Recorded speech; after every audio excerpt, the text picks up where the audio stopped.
Hi, Katie. Hello. One question when I heard your lyrics, does your granddad still live? Yes, he does. Yes. Because you mentioned him in the song Plain Song. Yeah. Um, the line you sing, I pictured him, which is your granddad, walking in 10 inches of snow. Was this for real, this image? Yeah? Can you It explain? was. So,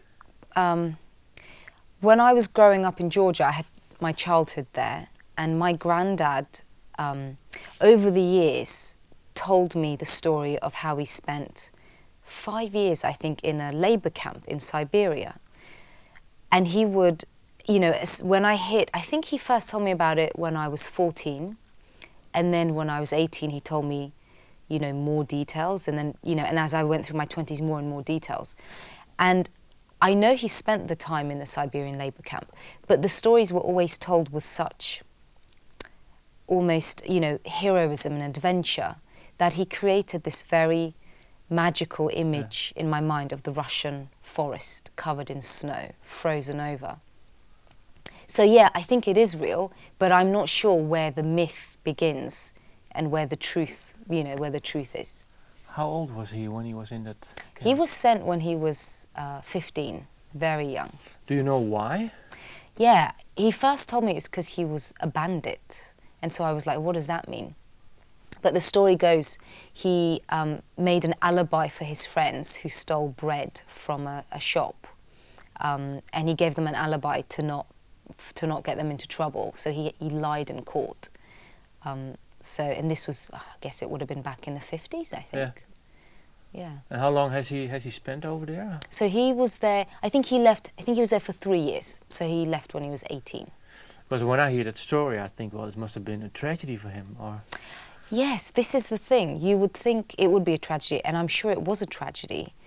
But I'm his granddaughter, and so when he told me the stories, I think he was telling them to me to describe how much a person can go through and then how much they can survive. So it was always, the story was always so, it was adventurous, and it was, it made me look at him like such a hero. And I think that was his intention. It's called the Plain Song. Why, when you start a song, when do you decide? Well, this is the story that I want to tell for this chorus, this melody. How did it come into place for this song? Well, that song is specifically about my childhood in Georgia, and it's about me as an adult looking back at that time. And how do you decide? Well, it was partly informed and inspired by the choir. This is my first album that I've collaborated with a Georgian choir, or I've made a record that is really sort of rooted in my home country. And so the memories of my home had to be part of the lyric writing. And when did this idea come about that you wanted to make an album, well, with its choir and in your home country? Well, you know what, I've been lucky enough to make a lot of albums.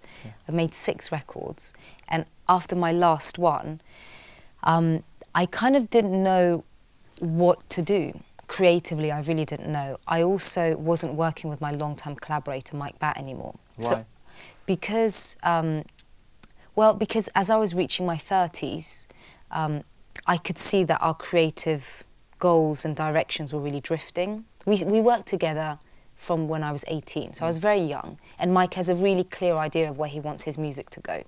And I was, really happy as a kid to kind of have that experience to make all these records. He put me in the studio with some of the best musicians in the country when I was 18, 19. I mean, that is a really incredible experience. But as I was nearing my 30s, our creative vision started to drift apart.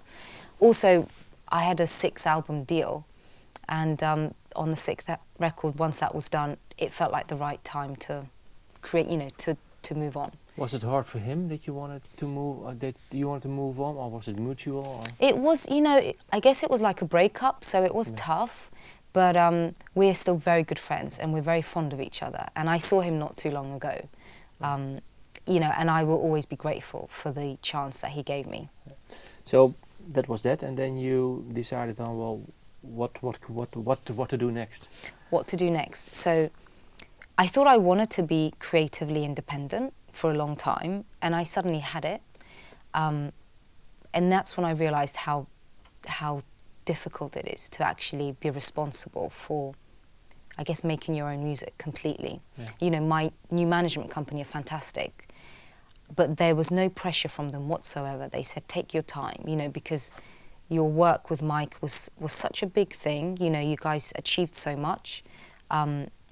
You know, now you have to find your own voice. Mm-hmm. And I know that sounds cliched, but it was surprisingly difficult. It really kind of gave me a bit of a knock. So I knew I had to not think about making another album. I knew I had to sort of stop thinking about, you know, whatever career Mm-hmm. I thought I had. And so I went back into just experimenting and workshopping and trying to find what it is that I might want to do. And I discovered this choir from Georgia. I discovered them on Spotify.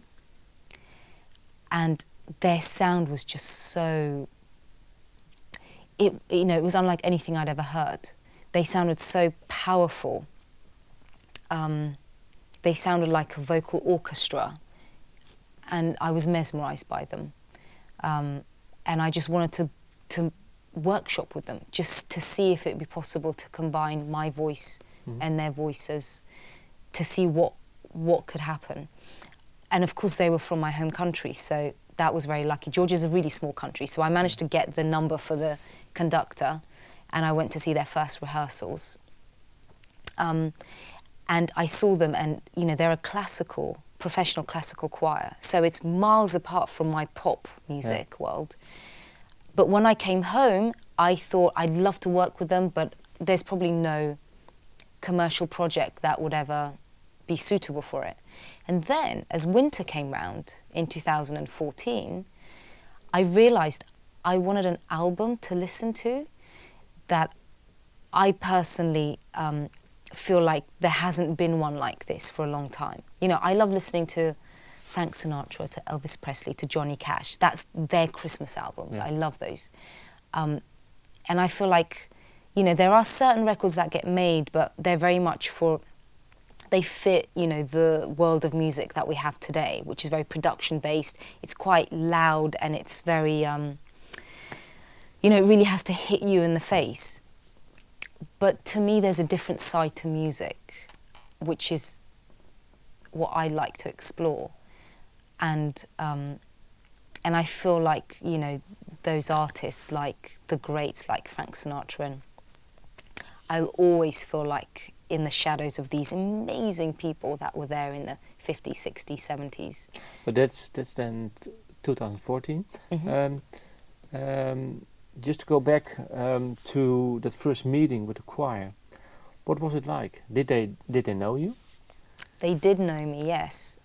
Georgia's a really small country, and it's in the most eastern part of Europe, western part of Asia. So it's on a real crossroads between Asia and Europe. 5 million population. So for me to have emigrated from Georgia as a kid and then, you know, gone on to sell lots of records is a big deal to them. So yeah, they kind of know me because of that. But there isn't really a music industry there like there is in the West, you know, and you know, it's incredibly unique and amazing that the UK and certain Western European countries, as well as North America, have this music industry where you can, you know, you make music and it tends to rule the world as far as music goes. And we all grew up in Georgia listening to music from England and America.